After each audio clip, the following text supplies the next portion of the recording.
America ਦੇ ਵਿੱਚ ਗਏ ਹੋਏ ਰਾਹੁਲ ਗਾਂਧੀ ਨੇ ਇੱਕ ਅਜਿਹਾ ਬਿਆਨ ਦੇ ਦਿੱਤਾ ਹੈ ਜਿਸ ਤੋਂ ਬਾਅਦ ਲਗਾਤਾਰ ਵਿਵਾਦ ਖੜਾ ਹੁੰਦਾ ਨਜ਼ਰ ਆ ਰਿਹਾ ਹੈ।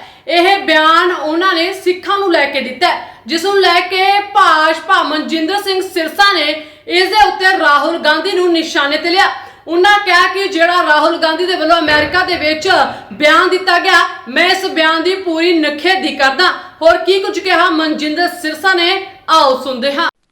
राहुल गांधी जी ने आज अमेरिका में सिखों के प्रति बहुत ही नफरत भरी और भद्दे किस्म की शब्दावली का इस्तेमाल किया, जहां उन्होंने कहा कि भारत में आज इस बात की लड़ाई है कि सिख दस्तार पहन पाएगा या नहीं, वो कड़ा ककार पहन पाएगा या नहीं, और वो गुरुद्वारे जा पाएगा या नहीं। मैं इसकी जहां कड़े शब्दों में निंदा करता हूं, वहीं राहुल गांधी जी को बताना चाहता हूं, ये सपने जखरिया खान से लेके अब्दाली से लेके औरंगजेब से लेके गोरों से लेके कांग्रेस ने सबने पाले थे। हमने इन सपनों को चकनाचूर किया है। सिख की दस्तार को हाथ नहीं डालने का सपना देख सकता, सपना भी नहीं देख सकता। और आप अपनी गंदी राजनीति करने के लिए, नफरत भरी राजनीति करने के लिए, देश को बांटने के लिए, समाज को बांटने के लिए, धर्म को बांटने के लिए इस हद तक चले गए हैं कि आज आप ये कहते हैं कि भारत के अंदर दस्तार सुरक्षित नहीं है, भारत के अंदर कड़ा कृपान सुरक्षित नहीं है, भारत के अंदर सिख सुरक्षित नहीं है और गुरुद्वारे सुरक्षित नहीं है। ये बहुत ही घटिया किस्म के अल्फाज भी दिए। मैं इसकी कड़े शब्दों में निंदा करता हूं। भारत के प्रधानमंत्री नरेंद्र मोदी जी जो खुद सिर पर दस्तार सजाकर गुरुद्वारे जाते हैं, हमारे भारत में दस्तार का वो सम्मान है।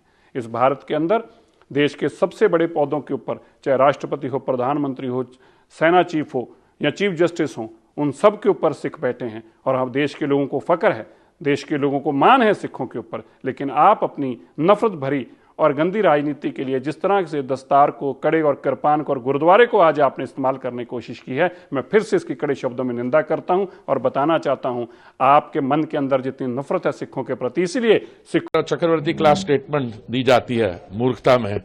तो सवाल ये पूछना चाहिए, राहुल गांधी जी आपने ऐसा बयान दिया, भारत की जनसंख्या कितनी है? 140 करोड़ है। कितने सिख है, कहां कहां रहते हैं, कहां पे आपको किसी सिख कम्युनिटी के मेंबर ने या रिप्रेजेंटेटिव ने कहा कि हमें पगड़ी पहनने में मुश्किलात है? भाई I am a very proud Sikh. मैं पिछले 60 साल से ऊपर से I've been wearing a turban, I've been wearing a kada. I've never come across anyone who said that they have a difficulty in wearing a turban or wearing a kada. So I think this statement I would not attribute to कि उनको समझ में कम है। I mean, it was in his father's time when a pogrom was carried out. 3000 हमारी community के लोग in cold blood they were killed. In the grandmother's time दरबार साहब पे हमला हुआ था। तो ये नहीं कि उनको चीज पता नहीं। I thought he was not born and some of the things is unfair to target him for what his grandmother did. But the issue is he should be, now he is, I mean, युवा नेता कहते हैं उनके बारे, but he's not युवा, he's a युवा by a very flexible definition. You understand? He's been in politics long enough. So he should realize that if you are outside the country, even within the country, you make a statement like this, even within the country, you will be laughed at.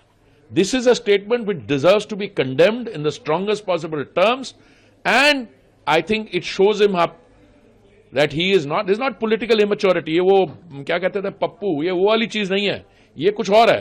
ये he is trying to incite my brothers who live outside the country, जो मेहनत से अपनी कमाई करते हैं, उनको देश के बारे में पता नहीं, उनके सामने बैठ के अरे आपको तो पगड़ी बांधने में बड़ी मुश्किल हो रही है। सवाल ये है कि can a person applies to other religions, making generalized statements without any basis, and I think he'll be hauled up for it. कि अमेरिका ਦੇ ਵਿੱਚ ਹੀ ਰਾਹੁਲ ਗਾਂਧੀ ਦੇ ਵੱਲੋਂ ਇਹ ਬਿਆਨ ਦਿੱਤਾ ਗਿਆ ਸੀ, ਜਿਸ ਤੋਂ ਬਾਅਦ ਲਗਾਤਾਰ ਸਿਆਸਤ ਇਸ ਬਿਆਨ ਦੇ ਉੱਤੇ ਭਖੀ ਹੋਈ ਹੈ। Bureau report.